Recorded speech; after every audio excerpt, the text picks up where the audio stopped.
इस वीडियो में हम बात करेंगे reaction of alkali metals. Reactions of alkali metals with H2 X2 for halogen X use करते हैं, हेलोजेंस दैट इज FBrClI। इसके अलावा N2SO2 NH2। अब अल्कली मेटल के बारे में हमने पहले भी वीडियो में डाला हुआ है कि अल्कली मेटल किसको बोलते हैं। तो जो पीरियोडिक टेबल में देखिए तो जो पहला ग्रुप है एक्सेप्ट द हाइड्रोजन वो अल्कली मेटल्स हैं। अब अल्कली मेटल्स के ग्रुप में आते हैं lithium, sodium, potassium, rubidium, caesium और एक फ्रांसियम भी है। तो ये रेडियो एक्टिव है, तो इसलिए फ्रांसियम का हम यूज नहीं करते। जनरली जो हमारा रिएक्शंस है वो लिथियम, सोडियम, पोटेशियम, रुबिडियम और सीजियम के साथ बताना होता है या जनरली पूछा जाता है। अब अगर हम इस तरह से इसका रिएक्शन करें पहला, तो कॉमन सी बात है अल्कली मेटल जितने भी होंगे ग्रुप 1 के मेटल हैं, तो इसकी वैलेंसी जो होगी वो होगी +1 मेटल्स की, फिक्स वैलेंसी है। अब जब आप रिएक्शन कराएंगे तो मेटल को हम मान लो कि M से डिनोट किए, जो सॉलिड है उसका रिएक्शन हमने हाइड्रोजन के साथ करवाया, क्योंकि नॉन मेटल है तो 2 लगाना पड़ेगा उसके साथ। ये गैस है और ये दोनों मिलके बनाएगा मेटल हाइड्राइड, और इसको थोड़ा अगर हम बैलेंस करेंगे तो इधर भी 2 लगाना पड़ेगा और दिस इज 2MH और ये भी सॉलिड मेटल हाइड्राइड बनेगा। अगर हम रिएक्शन लें तो इसमें से कुछ भी ले सकते हैं, 2K प्लस H2 गैस तो हो जाएगा 2KH, यानी पोटेशियम हाइड्राइड का एक सॉलिड सॉल्ट बन जाएगा। इसी तरह से, लेकिन इसको करने के लिए थोड़ी हीट की जरूरत होगी, तभी रिएक्शन फास्टर होगा, नहीं तो बहुत स्लो रिएक्शन होगा। अब अगर बात करें इसी तरह से अगर हम हैलोजेंस के साथ रिएक्शन दिखाएं, तो मान लो कि हमारे पास कोई भी इसमें से उठाएं, जनरली जैसे रुबिडियम है तो Rb प्लस Cl2 ले लें तो ये बनाएगा RbCl, रुबिडियम क्लोराइड, एक सॉल्ट बन जाएगा, सॉलिड होगा। और इसको हम बैलेंस करेंगे, रिएक्शन को 2 लगाएंगे इसके साथ और ये रिएक्शन बन गया। तो एक ये सॉल्ट बना। जब आपने हैलोजेंस का वैसे ही नाम है, क्योंकि हैलोजन वो सब्सटेंस है, वो एलिमेंट है जो सॉल्ट फॉर्मेशन करता है, इसीलिए उसका नाम हैलोजन है।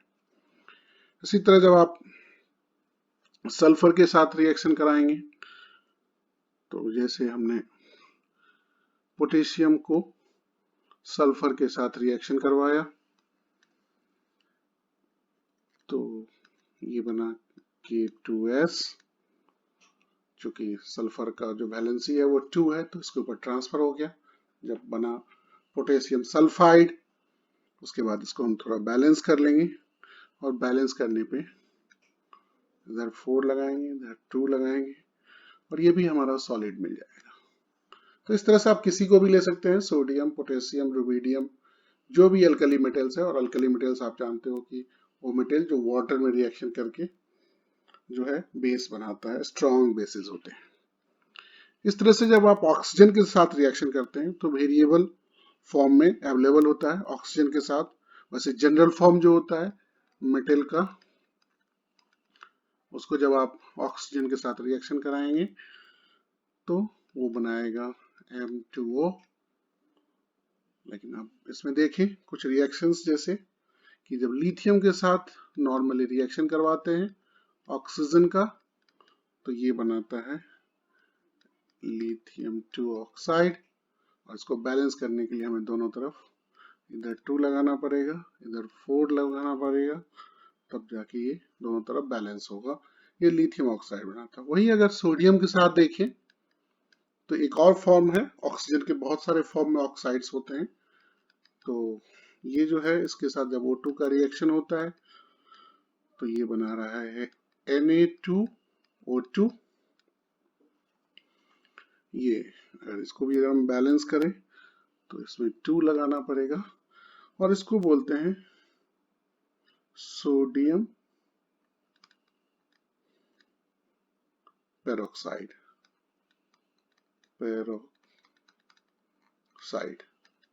ये भी सॉलिड फॉर्म में होता है, मेटल ऑक्साइड्स भी सॉलिड फॉर्म में होता है।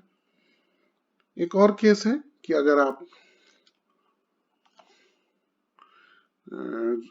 आप किसी को भी रुबिडियम, सीजियम, पोटेशियम में से कोई अगर सीजियम ही ले लें और अगर इसको डिफरेंट कंडीशन में इसको ऑक्सीजन के साथ रिएक्शन कराएंगे तो कई बार ये सीजियम 2 ऑक्साइड, यानी इसको हम बोलते हैं सीजियम सुपर ऑक्साइड बोलेंगे हम। ये सुपर ऑक्साइड्स है। यहाँ पर ऑक्सीजन की जो वैलेंसी होती है वो -1/2 होता है, तो थोड़ा केयरफुल होना पड़ेगा इसके लिए। तो अलग अलग कंडीशंस में ऑक्सीजन के साथ एक तो नॉर्मल ऑक्साइड बनता है, एक पेरोक्साइड बन सकता है, और सुपर ऑक्साइड्स भी बन सकता है। इसके अलावा अगर आप नाइट्रोजन की बात करें, जो नाइट्रोजन के साथ अगर आप अल्कली मेटल में काम रिएक्शन करवाएंगे तो इसके केस में लिथियम जो है वो नॉर्मली रिएक्ट करता है। तो लिथियम के साथ रिएक्शन दिखाएंगे, सॉलिड है, इसको नाइट्रोजन के साथ रिएक्शन दिखाएंगे, ये बना लिथियम की वैलेंसी 3 होती है। अब इसको लिथियम नहीं, नाइट्रोजन की वैलेंसी 3 होती है, तो ये ट्रांसफर हो गया इसके ऊपर। अब इसके पूरे इक्वेशन को बैलेंस करेंगे तो ये बन जाएगा अपना 2 इधर लगाएंगे और 6 यहाँ लगा देंगे। इसके अलावा हमारे पास नाउ ये रिएक्शन बैलेंस्ड है। तो थोड़ा सा ध्यान रखना है कि नाइट्रोजन जो है जनरली लेस रिएक्टिव है, लेकिन लिथियम के साथ ये कंपाउंड बनाता है जिसको हम लिथियम नाइट्राइड बोलते हैं।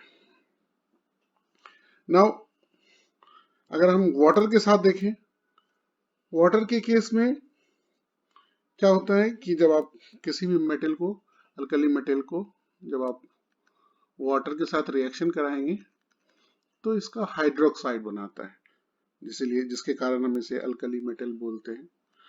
तो ये बनाएगा MOH, और इसके साथ हाइड्रोजन गैस रिलीज होता है, जो इसको हम एरो से दिखा सकते हैं इसको। और ये जब इसको थोड़ा अगर बैलेंस करके देखें तो इस केस में हमारे पास यहाँ 2 लगाना पड़ेगा, यहाँ 2 लगाना पड़ेगा, और तब जाके ये रिएक्शन होगा। खास करके अगर वाटर में जब रिएक्शन होता है, खास करके सोडियम या पोटेशियम का साथ अगर आप रिएक्शन करवाएंगे, सोडियम या पोटेशियम मेटल को वाटर में, तो वायलेंट रिएक्शन होता है। तो थोड़ा केयरफुल, एक्सोथर्मिक रिएक्शन है, ये थोड़ा केयरफुली करना होता है, और इससे बहुत सारा हीट प्रोड्यूस होता है। जैसे अगर हम इसको लिखें तो, और उसके अलावा अगर हम इसको रिएक्शन के फॉर्म में लिखें तो जैसे सोडियम प्लस H2O तो NaOH प्लस H2, और इसी तरह से फिर इसको हम बैलेंस भी करेंगे इस तरह से। इसको हम सोडियम हाइड्रोक्साइड बोलते हैं, या इसको कॉस्टिक सोडा, बाजार में इसको कॉस्टिक सोडा के नाम से जाना जाता है। कॉस्टिक इसलिए यूज करते हैं जो किसी चीज को खराब करता है, यानी हाई होता है, बहुत हाई बेस है ये, मतलब स्ट्रॉन्ग बेस है। कॉस्टिक मतलब कोरोजन करने वाला, जो दूसरी चीजों को खराब करे, इसलिए इसका नाम है कॉस्टिक सोडा, बाजार में इसी नाम से मिलता है, सोडियम हाइड्रोक्साइड। इसमें एक और चीज है जो थोड़ा केयरफुली ध्यान देना है कि जब सोडियम के ऑक्साइड को रिएक्शन कराओगे वाटर के साथ या किसी भी अल्कली मेटल के ऑक्साइड को जब आप वाटर के साथ रिएक्शन कराओगे तो ये केवल हाइड्रोक्साइड ही बनाता है, इसमें हाइड्रोजन गैस रिलीज नहीं होता है, ये रिलीज नहीं होता। ये केयर रखना है जब भी आप किसी को इसको रिएक्शन कराएंगे। तो जब सोडियम का ऑक्साइड या पोटेशियम का ऑक्साइड को वाटर के साथ रिएक्शन कराएंगे तो ओनली सोडियम हाइड्रोक्साइड या पोटेशियम हाइड्रोक्साइड अवेलेबल होगा। इसके अलावा एक और रिएक्शन है जो बड़ा ही वैल्यूएबल है और वो है पोटेशियम का ऑक्सीजन के साथ रिएक्शन, जो हमने पहले ऑक्सीजन के साथ किया था। ये मैं अलग से बता रहा हूँ इसके लिए कि इसको थोड़ा इंटरेस्टिंग है, बिकॉज जैसे पोटेशियम का ऑक्साइड बनाता है, इसको हम बोलते हैं potassium super oxide, potassium super oxide. इसका बहुत ही यूज है। अब इसको यूज किया जाता है सेल्फ कंट्रोल ब्रीदिंग डिवाइस में। इसका यूज होता है सेल्फ कंट्रोल्ड ब्रीदिंग डिवाइस, जैसे मास्क में लगाने के लिए यूज किया जाता है, मास्क के लिए यूज किया जाता है। और इसका एडवांटेज क्या है कि ये जनरली जो फायर फाइटर्स होते हैं उनके मास्क में लगाया जाता है या माइनर्स के मास्क में जो माइन में काम करते हैं। Mask for fire fighters,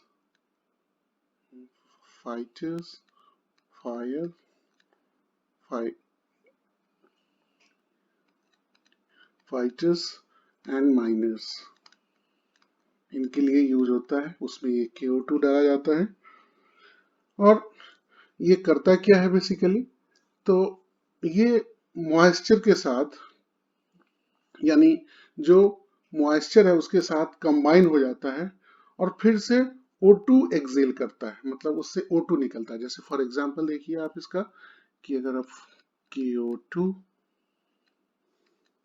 plus H2O अगर करेंगे तो इससे O2 रिलीज होगा और प्लस KOH बनेगा। सो ये ऑक्सीजन जो है फिर से इनहेल किया जा सकता है। थोड़ा इसको अगर हम बैलेंस कर लें तो ये इस तरह से बैलेंस हो जाएगा और ये हो जाएगा। ये और भी काम करता है। इसको और भी अगर ध्यान से देखें तो इसमें जो KOH बना फर्दर, ये क्या करता है कि CO2 को जो है रिमूव कर देता है। अगर वहां पर कार्बन डाइऑक्साइड है तो उसको भी ये रिमूव कर देगा KOH। अब KOH को अगर आप CO2 के साथ रिएक्शन दिखा दें तो आप देखेंगे कि ये बन जाता है KHCO3, यानी पोटेशियम बाइकार्बोनेट या पोटेशियम हाइड्रोजन कार्बोनेट भी बोलते हैं इसको। और ये इसके कारण क्या हो जाता है कि इट हेल्प्स, जिसके कारण it helps to rebreathe the same air, rebreathe the same air, जो आपने सांस छोड़ा था उसको ही फिर से आप, अगर KOH का प्रेजेंस होगा तो वो क्या करेगा, कार्बन डाइऑक्साइड को ले लेगा और फिर से ऑक्सीजन को फ्री छोड़ देगा। तो जो हमने पोटेशियम सुपर ऑक्साइड की बात करी, ये बड़ा ही वैल्यूएबल है, इंटरेस्टिंग है, not only for the study point of view but general interesting point of view, कि आपको इंटरेस्ट आए चीजों को समझने, क्या यूज होता है, कैसे होता है। This is the just done. Simple सा रिएक्शन है, आप इसको कर सकते हैं, प्रैक्टिस करें एक दो मॉलिक्यूल्स से और हो जाएगा।